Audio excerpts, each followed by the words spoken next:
Assalamualaikum warahmatullahi wabarakatuh.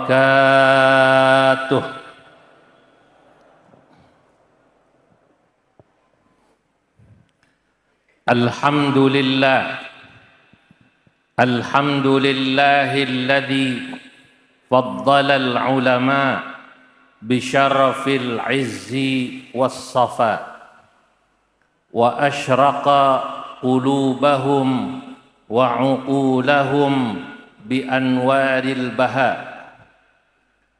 Wassalatu wassalam ala sayyidina wa habibina wa syafi'ina wa maulana Muhammadin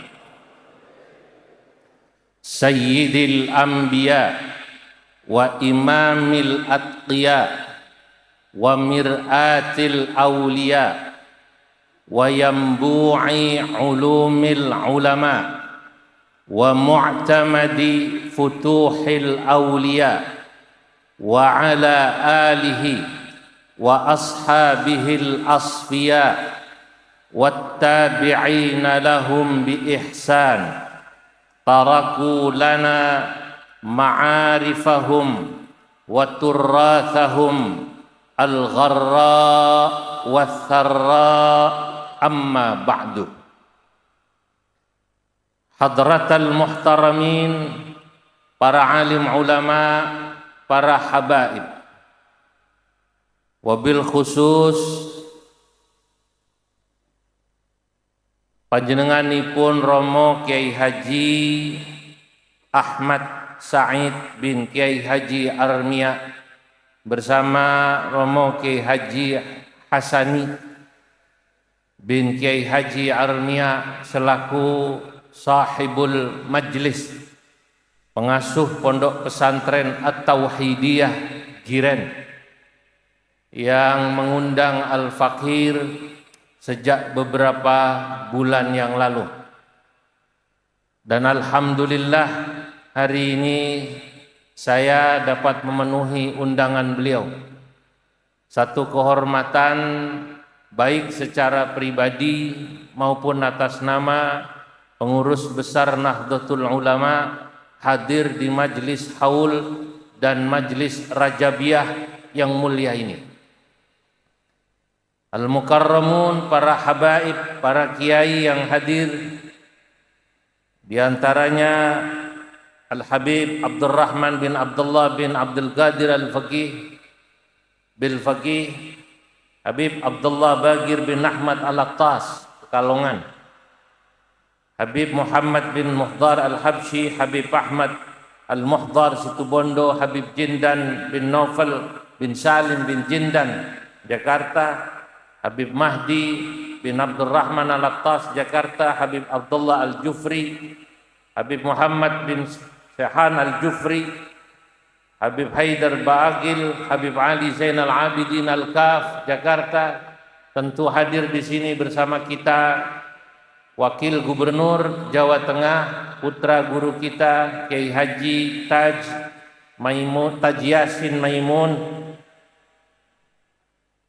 dan juga para pejabat yang lain. Saya di sini disebut hadir Bapak Bupati Tegal, Pak Ishak, dan Wakil Bupati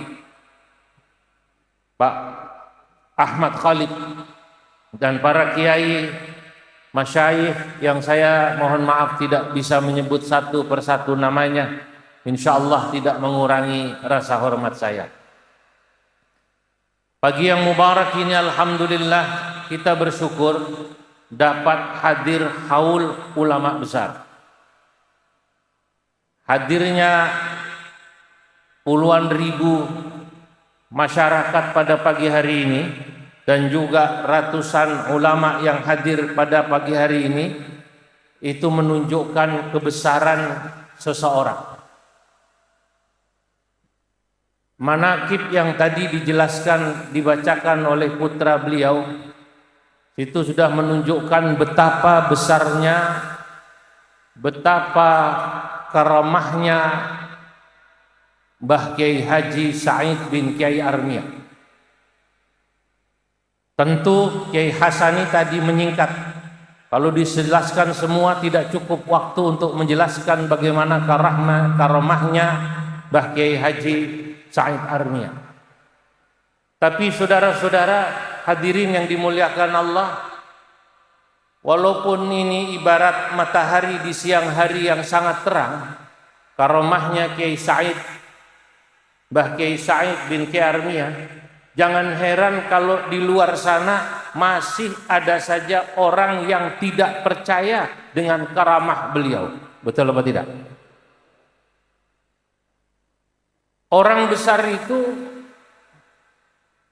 kata Imam Ibnu Hajar Al-Haytami dalam kitabnya Al-Khairatul Hisan fi tarjamati Muhammad ibn Nu'man.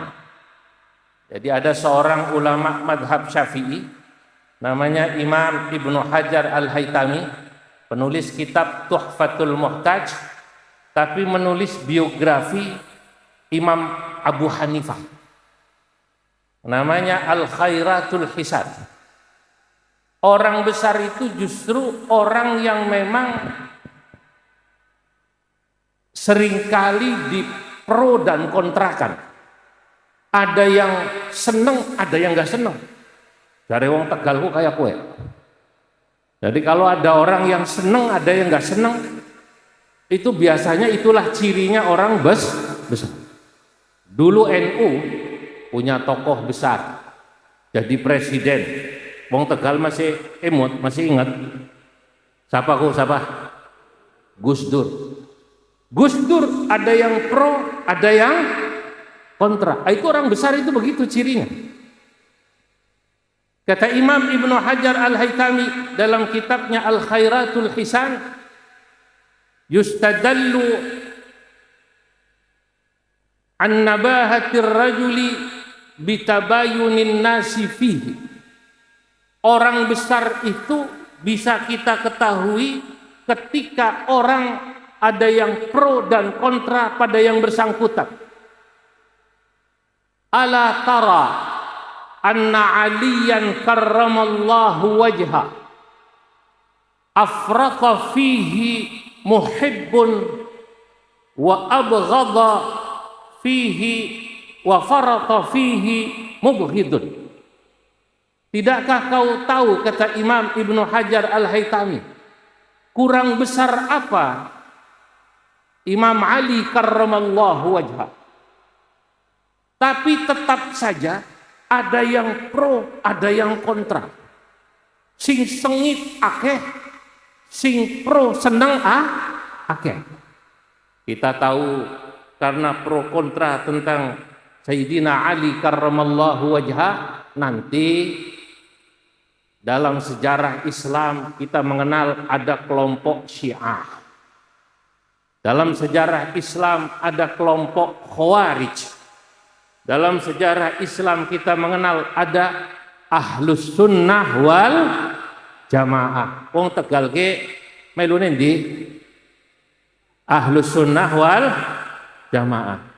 Saya hanya ingin memberikan apa ya semacam catatan atau garis bawah bahwa sekelas Sayyidina Ali saja karramallahu wajha, ada yang pro, ada yang kontra. Jadi saudara-saudara hadirin, sama seperti Imam Abu Hanifah. Imam Abu Hanifah dulu ada yang pro dan kontra. Yang pro, pengikutnya memuji Imam Abu Hanifah sebagai ulama pembaharu yang berani melakukan kias, analogi, pengambilan hukum. Tapi yang kontra, yang tidak senang pada Imam Abu Hanifah, Imam Abu Hanifah dianggap kebablasan. Ini contoh. Cerita karamah-karamah ulama maksud saya, yang dari tadi malam saya dengarkan saat acara khataman kitab Minhaj di Makbarah. Tadi malam alhamdulillah saya hadir khataman Minhaj di Makbarah. Diceritakan karamah-karamah ulama. Bagaimana ada orang sakit hadir acara haul, kemudian orang yang sakit hadir acara haul ulama besar sembuh, begitu kan? Atau tadi cerita tentang bagaimana karamahnya Kiai Sa'id bin Mbah Kiai Armia yang diceritakan oleh Kiai Haji Hasani, putra beliau. Ini bagi orang yang percaya, bagi orang yang percaya, yang percaya namanya juga ngandel. Namanya juga apa namanya? Percaya, ya percaya. Saudara-saudara, kalau yang percaya, ahlan wa sahlan. Alhamdulillah ya Habibullah.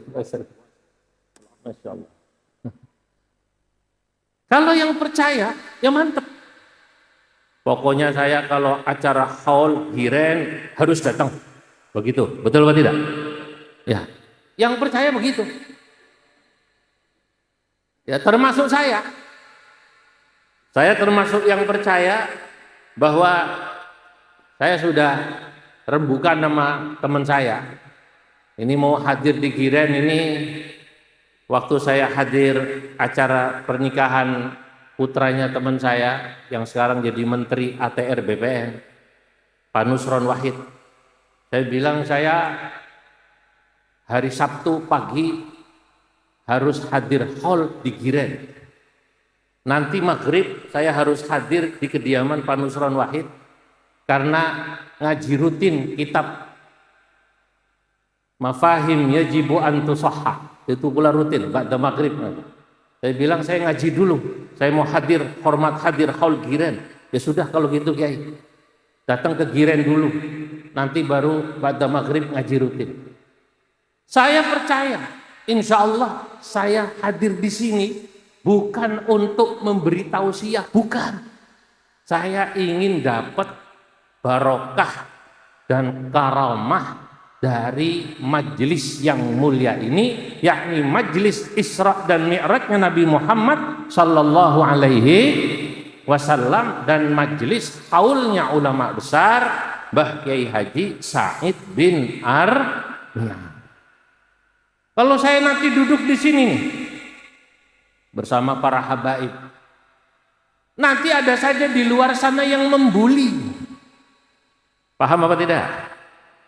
Lah tibane Kiai Zulfa kuwi mukhibin jane. Paham apa tidak? Tibane PBNU mukhibin. Ternyata apa katanya PBNU apa namanya? Mukhibin. Saya jawab, resiko jadi wong gede. Paham apa tidak? Resiko jadi pengurus PBNU ya begini, saya katakan ini semua yang senang haul seperti ini kumpul dengan para habaib, bahkan mungkin yang belum senang, saya katakan belum senang nggih. Katakan yang belum senang kumpul dengan para habaib, semua warga NU, betul apa tidak?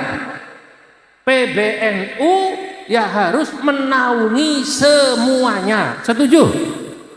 Setuju? Panjenengan juga jangan musuhi yang nggak senang sama habaib, jangan dimusuhi nggih. Karena itu sedulur kabeh, itu saudara kita semua. Kalau saya nanti diantem nih Habib Didat di sosmed, ternyata Kiai Zulfa apa namanya? Muhibbin, resiko. Yustadallu ya an nabahatir rajuli bitabayunin nasi fihi. Itu kata Imam Ibnu Hajar Al-Haytami dalam kitabnya Al-Khairatul Hisan fi tarjamati Muhammad ibn Nu'man. Kalau orang pro kontra, berarti orang itu gede, wong gede. Orang gede harus siap pro kontra.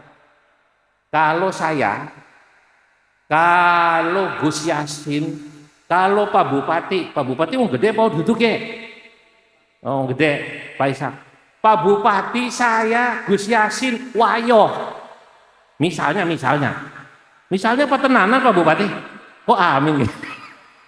Jadi omongan apa tidak kira-kira? Jadi omongan.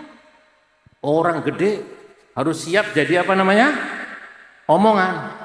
Kalau yang wayuh, yang rabi maning, tukang tahu aci, lah kasih ngomongi.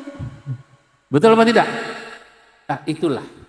Jadi saudara-saudara hadirin yang dimuliakan Allah, Inilah yang dikatakan oleh Imam Ibnu Hajar Al-Haytami. Ulama-ulama besar tidak akan pernah juga lepas dari sorotan pro dan kontra. Sayyidina Ali karramallahu wajhah, tadi kata Imam Ibnu Hajar Al-Haytami, ala tara aliyan karramallahu wajhah afrata fihi muhibbun wa farata ay fihi mubghidun. Ada yang membenci, ada yang senang, jadi biasa. Imam Ghazali kurang apa hebatnya? Nulis kitab Ihya Ulumuddin. Yang nggak senang banyak atau ada, tapi pembelanya banyak. Yang nggak senang bilang, diantaranya Imam Ibnul Jauzi atau pengikutnya, kalau ada kitab Ihya bakar, ada yang bilang begitu, buang. Tapi pembelanya banyak, termasuk pondok-pondok NU, pondok Hiren termasuk, masih baca kitab Ihya, masih ya? Masih ngaji kitab Ihya Ulumuddin. Kita masih baca kitab Ihya Ulumuddin. Bagi yang tidak suka, tidak usah dimusuhi. Imam Murtada Az-Zabidi dalam kitab Ithaf membacakan satu syair menjelaskan tentang orang-orang yang tidak suka pada orang besar. Para pengkritik orang besar itu termasuk pengkritik Sayyidina Ali karramallahu wajhah, pengkritik Imam Ghazali, katakanlah pengkritik ulama-ulama kita, habaib-habaib kita yang soleh-soleh ini, cukuplah jawab dengan satu bait syair. Apa bait syairnya? Kanatikhin sakhratan yauman liyufliqahu falam yadurha wa auha qarnahul wa'alu. Kanatikhin sakhratan yauman liyufliqaha, maaf, falam yadurha wa auha qarnahul wa'alu. Orang yang menyerang, mencela, memusuhi orang besar, orang alim, para aulia Allah, para kekasih Allah, perumpamaannya seperti ada kambing. Kambing bahasa Arabnya apa? Wedhus, bahasa Tegal wedhus. Bahasa Tegal wedhus. Al cempek. Malah kok Tegal maning ya, al cempek. Seperti kambing yang punya tanduk. Dia merasa hebat. Lalu dengan tanduknya natikhin sakhratan, dia nabrak gunung batu. Ulama besar, para aulia Allah, Imam Ali, Sayyidina Ali karramallahu wajhah, Imam Ghazali, guru-guru kita yang di Hauli ini, Mbah Said Armian ini, ibaratnya seperti sakhrah, batu keras. Kok kalau ada orang menyerang, itu seperti kambing yang menyerang beliau dengan tanduknya. Saya mau tanya, singkalah gunung batunya apa tanduk kambingnya? Yang kalah gunung batunya apa tanduk kambingnya? Tanduk kambingnya. Begitulah saudara-saudara. Sama seperti kalau nanti ada orang mau menyerang PBNU, mengadu domba warga NU, diadu domba supaya warga NU musuhan. Antara yang senang habaib atau yang tidak senang habaib, yang melakukan ini, percaya saya, ibarat dia akan menyerang atau ibarat kambing yang dengan tanduknya mau menyerang gunung batu. Sing kalah dudu NU.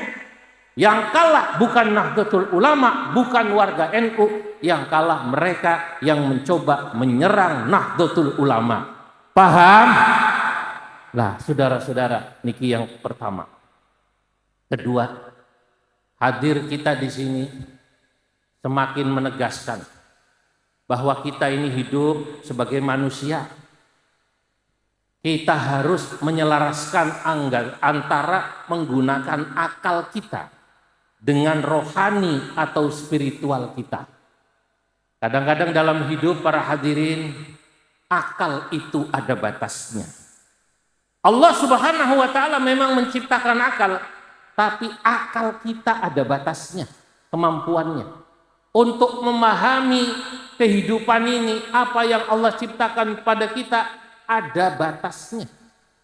Itulah kenapa para ulama-ulama tauhid mengatakan, kalau kau paksa pakai akalmu, akalmu mentok.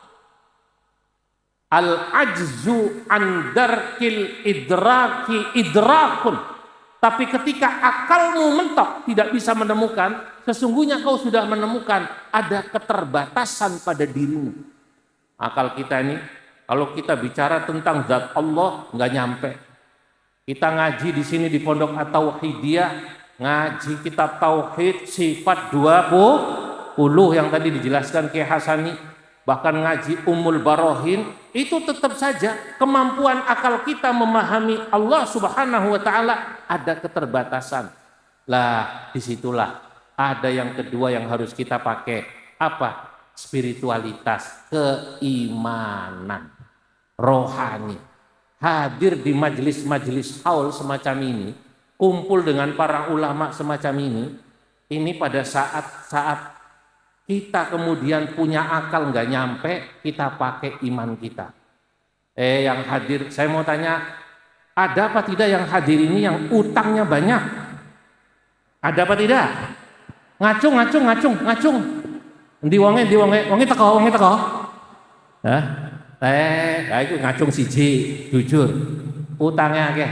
Kalau sedang pusing akalnya, utang kok nggak bisa ke sahur-sahur. Barangkali saya hadir. Kalau pakai akal ini udah nggak nyampe akal kita. Premen carane utangnya ke sahur, begitu ya? Hadir majelis hall. Percaya ada yang namanya kekuasaan Allah Subhanahu wa Ta'ala. Termasuk saya datang ke sini nih. Saya percaya kalau ada urusan negara, ya termasuk urusan organisasi, mentok. Saya hadir. Ziarah para masyayikh, baik yang sudah wafat termasuk yang masih hidup, para wali-walinya Allah, supaya ini negara Indonesia bisa aman, amin. Supaya organisasi kita semua yang kita cintai, Nahdlatul Ulama, segera normal kembali, amin. Lah, inilah yang namanya menggunakan spiritual. Nah, saya santri NU, ngaji sama kiai-kiai NU, saya diajari betul, NU itu salah satu kekuatannya adalah kekuatan percaya spiritualitas. Para masyayikh, kemarin saya sowan Kiai Ubaidillah Faqih di Langitan. Beliau itu khodamnya, supirnya abahnya itu diimpiin Kiai Faqih Langitan. Pesan-pesan para masyayikh yang sudah wafat itu lewat mimpi sering disampaikan pada khodamnya. Kiai As'ad Samsul Arifin itu seringkali menemui cucunya Kiai Azaim dalam mimpinya, memberikan pesan-pesan bagaimana kemudian permasalahan bangsa, negara, termasuk masalah organisasi Nahdlatul Ulama disampaikan lewat pesan. Itulah spiritualitas. Dan insya Allah kita akan kuat sebagai manusia pribadi, termasuk sebagai bagian daripada jamaiyah atau santri di sini, karena kita pertama tetap menggunakan akal kita, tapi tidak melupakan sisi rohani atau spiritualitas kita. Pak TNI Polri ini yang hadir, ini termasuk percaya negara ini tidak akan kuat kalau secara spiritual warga Indonesia tidak kuat. Semoga manfaat. Mohon maaf atas segala kekurangan. Wallahul muwaffiq ila aqwamit thariq. Wassalamualaikum warahmatullahi wabarakatuh.